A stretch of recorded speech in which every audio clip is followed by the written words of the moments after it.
Hi friends, ಇವತ್ತಿನ video ಮೂಲಕ ಮೊಟ್ಟೆ ಟೊಮೆಟೊ ಗೊಜ್ಜು ಯಾವ ರೀತಿ ಮಾಡೋದು ಅಂತಂದ್ಬಿಟ್ಟು ತೋರಿಸ್ಕೊಡ್ತಾ ಇದ್ದೀನಿ. ಯಾವಾಗಲೂ ಮನೆಯಲ್ಲಿ ಬೇಳೆ ಸಾಂಬಾರು, ಮಸಾಲೆ ಸಾಂಬಾರು, ಚಟ್ನಿ ಆ ರೀತಿ ಎಲ್ಲ ತಿಂದು ಬೇಜಾರಾದಾಗ ಬಾಯಿಗೆ ರುಚಿಯಾಗಿ ಈಸಿಯಾಗಿ ಏನಾದರೂ ಮಾಡ್ಕೋಬೇಕು ಅಂತ ಅನ್ನಿಸ್ದಾಗ ಈ ರೀತಿ ಒಂದು ಸಲ ಮೊಟ್ಟೆ ಟೊಮೆಟೊ ಗೊಜ್ಜನ್ನು ಮಾಡಿ ನೋಡಿ.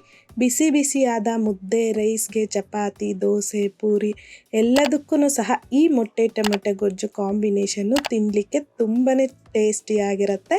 ತಪ್ಪದೆ ಒಂದು ಸಲ ಮಾಡಿ ನೋಡಿ. ಸೊ ಬನ್ನಿ, ಇವಾಗ ಲೇಟ್ ಮಾಡ್ದಿರ ಈ ಮೊಟ್ಟೆ ಟೊಮೆಟೊ ಗೊಜ್ಜು ಯಾವ ರೀತಿ ಮಾಡೋದು ಅಂತಂದ್ಬಿಟ್ಟು ನೋಡೋಣ. ಪುಟಾಣಿಯಲ್ಗೆ 1.5 ಇಂಚ್ ಆಗುವಷ್ಟು ಶುಂಠಿನ ಮೇಲೆ ಸಿಪ್ಪೆ ತೆಗೆದ್ಬಿಟ್ಟು ಹಾಕ್ಕೊತಾ ಇದ್ದೀನಿ. 8 ರಿಂದ 10 ಎಸ್ಲಾಗುವಷ್ಟು ಬೆಳ್ಳುಳ್ಳಿನ ಸಹ ಮೇಲೆ ಸಿಪ್ಪೆ ತೆಗೆದ್ಬಿಟ್ಟು ಹಾಕ್ಕೊಂಡು ಈ ರೀತಿ ಕುಟ್ಟಿ ತಗೋಬೇಕು. ಈಗ ಬೆಳ್ಳುಳ್ಳಿ, ಶುಂಠಿ ಎರಡನ್ನು ಈ ರೀತಿ ಸ್ವಲ್ಪ ತರಿಯಾಗಿಯೇ ಕುಟ್ಟಿ ತಗೊಂಡಿದ್ದೀನಿ. ಈ ರೀತಿ ಕುಟ್ಟಿ ನಾವು ಟೊಮೆಟೊ ಗೊಜ್ಜಲ್ಗೆ ಹಾಕಿ ಮಾಡೋದ್ರಿಂದ ಟೇಸ್ಟ್ ಚೆನ್ನಾಗಿರುತ್ತೆ. ಈಗ ಪಕ್ಕಕ್ಕೆ ಇಟ್ಕೊಂಡು ಆಲ್ರೆಡಿ ನಾನಿಲ್ಲಿ ಮೊಟ್ಟೆನೂ ಸಹ ಬೇಯಿಸಿಟ್ಕೊಂಡಿದ್ದೀನಿ.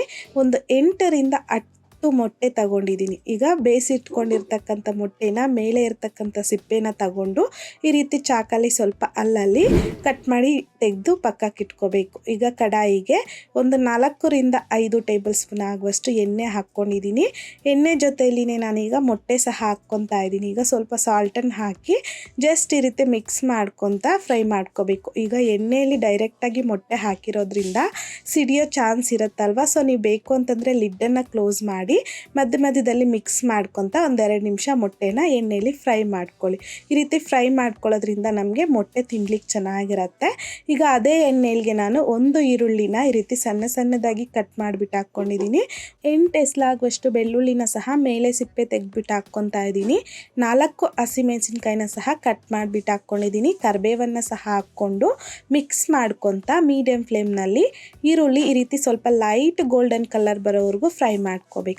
ಆಮೇಲೆ ನಾವು ಸ್ಟಾರ್ಟಿಂಗಲ್ಲಿ ಶುಂಠಿ ಬೆಳ್ಳುಳ್ಳಿನ ಕುಟ್ಟಿ ತಗೊಂಡಿದ್ದೀರಲ್ವ ಕ್ರಷ್ ಮಾಡಿ, ಸೊ ಅದನ್ನು ಹಾಕ್ಕೊಂಡು ಅದನ್ನು 1-2 ನಿಮಿಷ ಚೆನ್ನಾಗಿ ಫ್ರೈ ಮಾಡ್ಕೋಬೇಕು. ಅದಾದ ನಂತರ ಒಂದು 8 ರಿಂದ 10 ಚೆನ್ನಾಗಿ ಹಣ್ಣಾಗಿರುವಂತಹ ಟೊಮೆಟೊ ಹಣ್ಣನ್ನು ಈ ರೀತಿ ಸಣ್ಣದಾಗಿ ಉದ್ದವಾಗಿ ಕಟ್ ಮಾಡಿಬಿಟ್ಟು ಹಾಕ್ಕೊಂಡಿದ್ದೀನಿ. ಟೊಮೆಟೊ ಹಣ್ಣು ಜೊತೆಯಲ್ಲಿನೇ ಉಪ್ಪನ್ನು ಸಹ ಹಾಕ್ಕೊಂಡು ಒಂದ್ಸಲ ಮಿಕ್ಸ್ ಮಾಡಿಬಿಟ್ಟು ಲಿಡ್ಡನ್ನು ಕ್ಲೋಸ್ ಮಾಡಿ ಮೀಡಿಯಂ ಫ್ಲೇಮ್ನಲ್ಲಿ ಟೊಮೆಟೊ ಒಂದು 5 ನಿಮಿಷ ಚೆನ್ನಾಗಿ ಬೇಯಿಸ್ಕೋಬೇಕಾಗತ್ತೆ. ಒಂದು 5 ನಿಮಿಷ ಆದ ನಂತರ ಈ ರೀತಿ ಸ್ವಲ್ಪ ಸಾಫ್ಟ್ ಆಗುತ್ತೆ ಟೊಮೆಟೊ ಎಲ್ಲನೂ. ಈಗ ಇದರಲ್ಲಿಗೆ 1 ಟೇಬಲ್ ಸ್ಪೂನ್ ಆಗುವಷ್ಟು ಹೋಮ್ ಮೇಡ್ ಧನಿಯಾ ಪೌಡರ್ ಹಾಕ್ಕೊತಾ ಇದ್ದೀನಿ. ಇದು ಮನೇಲಿ ಮಾಡಿರುವಂಥ ಧನಿಯಾ ಪುಡಿನೇ. ನಿಮ್ಗೆ ಏನಾದರೂ ಬೇಕು ಅಂತಂದರೆ ಈ ರೀತಿ ಧನಿಯಾ ಪುಡಿ ಆಗಿರ್ಬೋದು, ಮಟನ್ ಮಸಾಲ, ಸಾಂಬಾರ್ ಮಸಾಲ, ಇಲ್ಲಾಂತಂದರೆ ಚಿಲ್ಲಿ ಪೌಡರ್, ನಿಮ್ಗೆ ಏನಾದರೂ ಬೇಕು ಅಂತಂದವರು ಆನ್ಲೈನ್ ಮೂಲಕ ಬುಕ್ ಮಾಡ್ಕೋಬೋದು. ಇಲ್ಲಾಂತಂದರೆ ವಾಟ್ಸಪ್ ನಂಬರ್ನ ಸಹ ನಾನು ಡಿಸ್ಕ್ರಿಪ್ಷನ್ ಬಾಕ್ಸ್ನಲ್ಲಿ ಕೊಟ್ಟಿರ್ತೀನಿ. ಆ ನಂಬರ್ ಮೂಲಕ ಸಹ ನೀವು ಧನಿಯಾ ಪುಡಿ, ಮಟನ್ ಮಸಾಲ ಎಲ್ಲನೂ ಬುಕ್ ಮಾಡ್ಕೋಬೋದು. ಸೊ ಈ ರೀತಿ ಚಿಲ್ಲಿ ಪೌಡರ್ನ ಸಹ ಆರ್ಡರ್ ಮಾಡ್ಕೋಬೋದು ನೀವು. ಈಗ 1 ಟೇಬಲ್ ಸ್ಪೂನ್ ಆಗುವಷ್ಟು ಚಿಲ್ಲಿ ಪೌಡರ್, ಹಾಗೆಯೇ ಅರ್ಧ ಟೀ ಸ್ಪೂನ್ ಆಗುವಷ್ಟು ಅರಿಶಿನ ಸಹ ಹಾಕ್ಕೊತಾ ಇದ್ದೀನಿ. ಹಾಕ್ಕೊಂಡು ಇದಾದ ನಂತರ ಎಲ್ಲ ಒಂದ್ಸಲ ಚೆನ್ನಾಗಿ ಮಿಕ್ಸ್ ಮಾಡ್ಕೊತಾ ಫ್ರೈ ಮಾಡ್ಕೋಬೇಕು. ಮಸಾಲೆ ಹಾಕಿದಾದ ನಂತರ ಮಿಕ್ಸ್ ಮಾಡಿಕೊಂಡು ಆಮೇಲೆ ನಾವು ಬೇಯಿಸಿ ಕಟ್ ಮಾಡಿ ಇಟ್ಕೊಂಡಿದ್ದೀರಲ್ವ ಮೊಟ್ಟೆ, ಅದನ್ನು ಹಾಕ್ಕೊತಾ ಇದ್ದೀನಿ. ಸಣ್ಣದಾಗಿ ಕಟ್ ಮಾಡ್ಕೊಂಡಿರ್ತಕ್ಕಂಥ ಕೊತ್ತಂಬರಿ ಸೊಪ್ಪನ್ನು ಸಹ ಹಾಕಿ ಮತ್ತೊಂದು ಸಲ ನೀಟಾಗಿ ಈ ಮೊಟ್ಟೆನ ಈ ಟೊಮೆಟೊ ಗೊಜ್ಜು ಜೊತೆಲಿ ಚೆನ್ನಾಗಿ ಮಿಕ್ಸ್ ಮಾಡಿಕೊಂಡು ಲಿಡ್ಡನ್ನು ಕ್ಲೋಸ್ ಮಾಡಿಬಿಟ್ಟು ಮೀಡಿಯಂ ಫ್ಲೇಮ್ನಲ್ಲಿ ಒಂದು 4 ರಿಂದ 5 ನಿಮಿಷ ಹಾಗೆ ಬಿಟ್ಬಿಡಿ. ಈ ಮೊಟ್ಟೆ ಅನ್ನೋದು ಟೊಮೆಟೊ ಗೊಜ್ಜು ಜೊತೆಲಿ ಚೆನ್ನಾಗಿ ಸ್ವಲ್ಪ ಬೇಯಿಸ್ಕೊಂಡ್ರೆ ಗೊಜ್ಜು ಫ್ಲೇವರ್ ಅನ್ನೋದು ಮೊಟ್ಟೆಗೆ ಚೆನ್ನಾಗಿ ಹಿಡ್ಕೊಂಡು ತಿನ್ಲಿಕ್ಕೆ ಚೆನ್ನಾಗಿರುತ್ತೆ. ಹಾಗಾಗಿ ಒಂದು 5 ನಿಮಿಷ ಆದ ನಂತರ ಲಿಡ್ಡನ್ನು ತೆಗೆದು ಒಂದ್ಸಲ ಮಿಕ್ಸ್ ಮಾಡಿಬಿಟ್ಟು ಫ್ಲೇಮ್ನ ಆಫ್ ಮಾಡ್ಕೊಂಬಿಡಿ. ಅಷ್ಟೇ, ಈಗ ತುಂಬಾ ರುಚಿಯಾದಂತಹ ಬಾಯಿಗೆ ಮೊಟ್ಟೆ ಟೊಮೆಟೊ ಗೊಜ್ಜು ಅನ್ನೋದು ರೆಡಿಯಾಗೋಗುತ್ತೆ. ಸೊ ಬಿಸಿ ಆದಂತಹ ಮುದ್ದೆಗಾಗಿರ್ಬೋದು, ರೈಸ್ಗಾಗಿರ್ಬೋದು, ಚಪಾತಿ, ದೋಸೆ, ಪೂರಿಗೂ ಸಹ ಈ ಮೊಟ್ಟೆ ಟೊಮೆಟೊ ಗೊಜ್ಜು ಕಾಂಬಿನೇಷನ್ನು ತುಂಬ ಚೆನ್ನಾಗಿರುತ್ತೆ.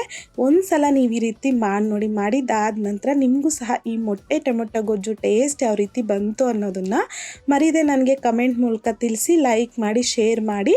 ಮತ್ತಷ್ಟು ಈಸಿ ಆ್ಯಂಡ್ ಸಿಂಪಲ್ ಕ್ವಿಕ್ ರೆಸಿಪೀಸ್ಗೋಸ್ಕರ ದಯವಿಟ್ಟು ನೀವಿನ್ನೂ ನಮ್ಮ ಮೆಗಾಶ್ರೀಸ್ ಕಿಚನ್ ಚಾನಲ್ನ ಸಬ್ಸ್ಕ್ರೈಬ್ ಮಾಡಿಲ್ಲ ಅಂತಂದರೆ ಸಬ್ಸ್ಕ್ರೈಬ್ ಮಾಡಿ.